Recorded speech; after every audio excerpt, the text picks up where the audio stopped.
I am very excited to talk about Fight Club, which I recently just saw for the very first time from recording this, and unsurprisingly, it was phenomenal. Now, David Fincher is a movie director who I've been paying more attention to recently. Now, the very first David Fincher movie I ever saw was The Social Network, followed closely up by Seven. Two movies I really love and appreciate, which I've done videos on reviewing them, so if you're interested, you can check those out. But as for this movie, it's one that I'm very comfortable calling a masterpiece. First off, the entire tone and personality of this movie is just so well communicated and presented through the editing process and the phenomenal use of music. The film just is so endlessly creative with its editing and how it uses its visual language to establish its tone and ideas and themes. All of these elements combined makes it absolutely impossible not to be sucked into this movie. Now, this movie is over 2 hours long, but it never feels as if it's wasting time or moving slowly or just feeling unnecessary. I was just so engaged with every single scene in this movie because the dialogue is just so well written, and this movie feels as if it has a lot to say. I love the ideas and themes that this movie explores and how it explores them throughout the film. It's just so incredibly well thought out and thought-provoking that it left me with a lot to think about days after watching this movie.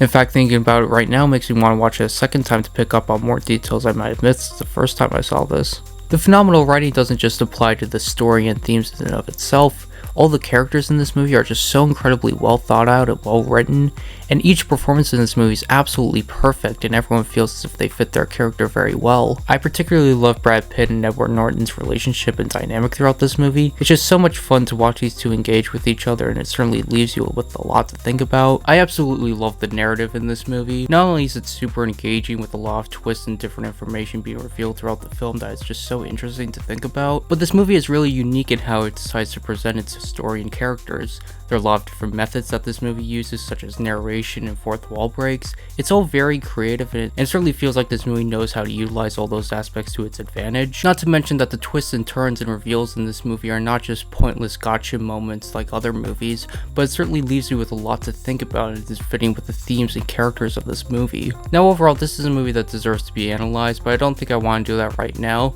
Maybe in a future video I'll do that when I have more time to see it and think about it, but as for now, this one gets a very easy 10 out of 10. So as it turns out, I never actually made a review for Seven, so I'll do that right now. Now, I really love this movie, and watching it for the first time, I was kind of reminded of Longlegs in a way, as in a mystery horror movie that I actually really enjoyed. Now, obviously, this movie is a classic and therefore has inspired a lot of other movies to copy it and take inspiration from a lot of elements of this movie. And now watching this movie, I definitely felt some cliched elements along with some tropey ones as well. But overall, they really did not manage to bring down the experience of the film for me at all. In fact, I wouldn't even go so far as to call them criticisms as more or less just observations. Now, right off the bat, this movie has a really great tone and aesthetic. The overall style and visual elements to this movie, as well as the directing, was all pretty great as come to expect by David Fincher. The production design of this movie does a really great job of making you feel very uncomfortable. This movie definitely does not hold back when it comes to its gruesome details, and it works very well for the story that they're telling. The disturbing nature in this movie also does a really great job of sympathizing with Morgan Freeman's character, and that's something that was very well done in this movie, the two main characters and their whole dynamic. Of course, their relationship is kind of tropey and cliched, you know, opposites attract and whatnot, but I felt that it was really well done that these two worked very well together. Not to mention that they were really well defined and both felt like they fit their characters very well. The movie definitely took its time and care in writing certain scenes to have them play off one another. There's a cafe scene in this movie that I really appreciate between Morgan Freeman and Brad Pitt's wife. It's a scene that mostly just serves to develop the characters in and of itself. It doesn't really have much to do with the actual plot of the film, but I'm so glad that they decided to include it because it does a really great job of showing Morgan Freeman's character, and that's something that really manages to make this movie more interesting to me. The fact that they actually took their time with the characters themselves instead of relying solely on the mystery aspect like a lot of other movies do, including Longlegs. Speaking of which, those mystery aspects were pretty great. Now, of course, this whole setup is definitely cliche, but I thought that it was very well done for the most part. It was certainly very engaging to watch all these mysteries being solved. Not to mention, I thought that Kevin Spacey did a really great job with his performance. He is truly able to be very unnerving and menacing in this movie. And not to mention that the ending in this movie really manages to stick out in my mind. There's such a great variety of emotions that are going on, and it's all built up to that scene with a lot of tension and raw energy throughout. It's such a truly tremendous ending scene to top off this movie, and it works so incredibly well. Now, overall, I thought this movie was pretty great, and this one gets a very strong 8 out of 10. Alright, jumping off the Fincher train, the next movie movie I want to talk about is Past Lives. So I definitely enjoyed this movie, and thinking back on it, this is basically the experience I wanted out of We Live in Time, another movie that I reviewed that I found kind of disappointing. This movie tells the story of two people who grew up together, then moved apart, and then later in life reconnect. So obviously it feels very slice of life and kind of very relatable. I would say that the thing I enjoyed most about this movie would be its central idea and themes and how it's thoughtfully able to explore these concepts. The dialogue scenes in this movie do a really great job of not only being able to explore these concepts and ideas, but do a great job of establishing the characters' mindsets within the context of those scenes. Now, if you know a little bit about this movie, you kind of expect a certain movie, but this movie takes that story and subverts it in different ways to better fit in with its themes and central ideas. And I think it works very well for what the movie's going for, contemplating your life decisions and wondering how things could have turned out differently. It's certainly able to make the movie feel a lot more personal in that sense. I found the acting to be very well done for the most part. The main characters were pretty relatable, believable, and certainly fit their roles rather well. Nothing amazing, but it was definitely well done. In terms of acting, I think the child actors near the beginning of the movie were not all that convincing, but thankfully they weren't there for too long and it moved on to the main actors right away. I also really managed to enjoy how this movie used music and the music in and of itself. There's one montage-like sequence in this movie that I really love. It does such a great job of not only establishing the passage of time, but the ideas and feelings that these characters are experiencing. Speaking of which, the conflicts and central plots in this movie are also very well done. Whenever there's a character conflict brought up in this movie, it certainly feels very relatable and genuine and not being forced out of anywhere, and you can definitely understand the perspective of where the characters are coming from. In terms of character writing, this movie is certainly able to do a lot of awkwardness throughout this film that's very intentional and well done. It certainly makes the movie feel a lot more genuine in my opinion. In terms of technical aspect, this movie does some things well and does some other things not so well. First off, this movie does have a nice color palette with its cinematography in terms of using natural locations.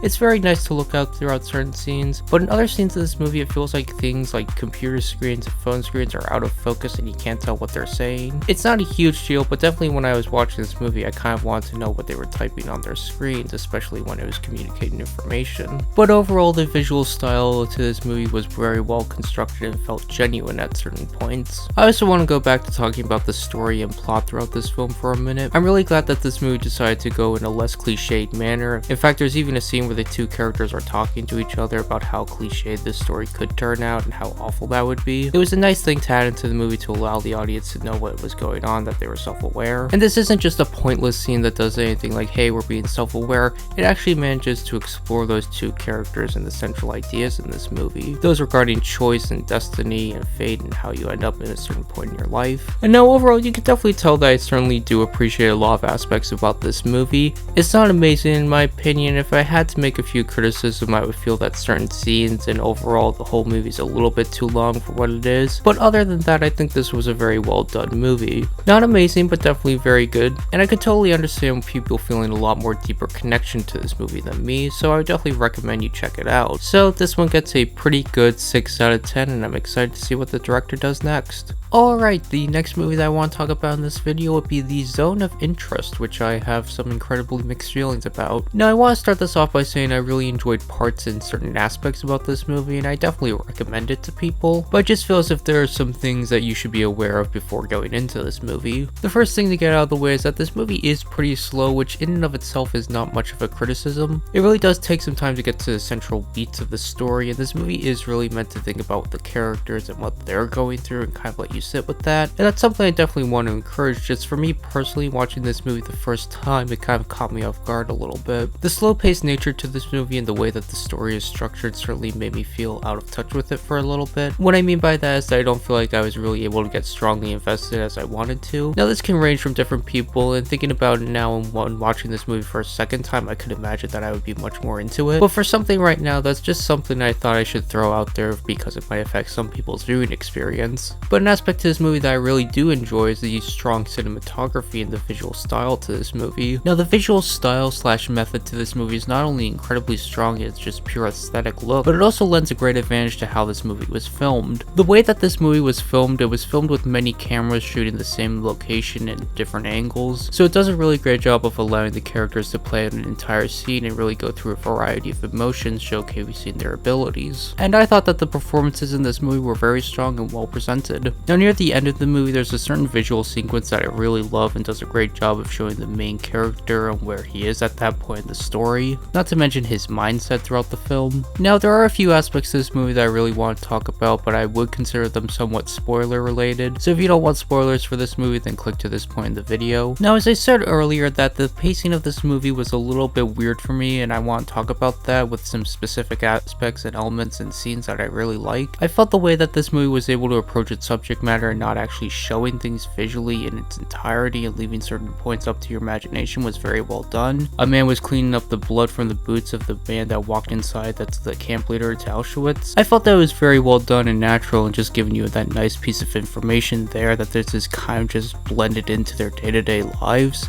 the atrocities of the war that's happening. And there are certainly many other scenes like that in this movie, such as when the main character finds body remains into the lake where his children are swimming. The reason why that's so impactful is because we're experiencing those emotions as the main character from his perspective. That even though he's trying to leave his family life, is kind of oblivious to the whole nature of this brutality that he's experiencing, it still is kind of just creeping into his life. I found a really powerful line near the end of this movie. It's basically during the ceremony slash party scene where he's talking to his wife and all he can think about is how he would effectively gas this room and kill everybody in it. It really does a great job of showing where his headspace is at that certain time, and the specific visual element I really loved was him going down the stairs, showing his true descent into madness and chaos. Each flight of stairs he goes in gets slightly darker and darker as he just goes into what he's experiencing and what he's done throughout the film. It certainly does leave a lot to think about, and I thought those aspects were very well done. But overall, the story in and of itself was kind of lacking, and I feel bad for saying that because I really want to encourage this kind of style of directing and writing, where it leaves you with a lot slow burn to think about these concepts and elements, but also doesn't feel like it has to keep going. I'm really hoping that this criticism is able to be neutralized on my next watch, but then again, it's just something I feel like I should mention here. Now anyways, I thought that this movie's soundtrack was also well done for the most part. It was pretty memorable for the most part, but something else I want to mention when it comes to the music about this movie is that more importantly, they knew how to utilize it to ensure that it wouldn't become overused and lose its merit, and the music in those scenes where it decided to play in was fairly well done for the most part. Now overall, this movie is a bit of a mixed bag for me, but I certainly think there's something very strong here, and I would definitely recommend people check it out. So this one gets a pretty solid 7 out of 10.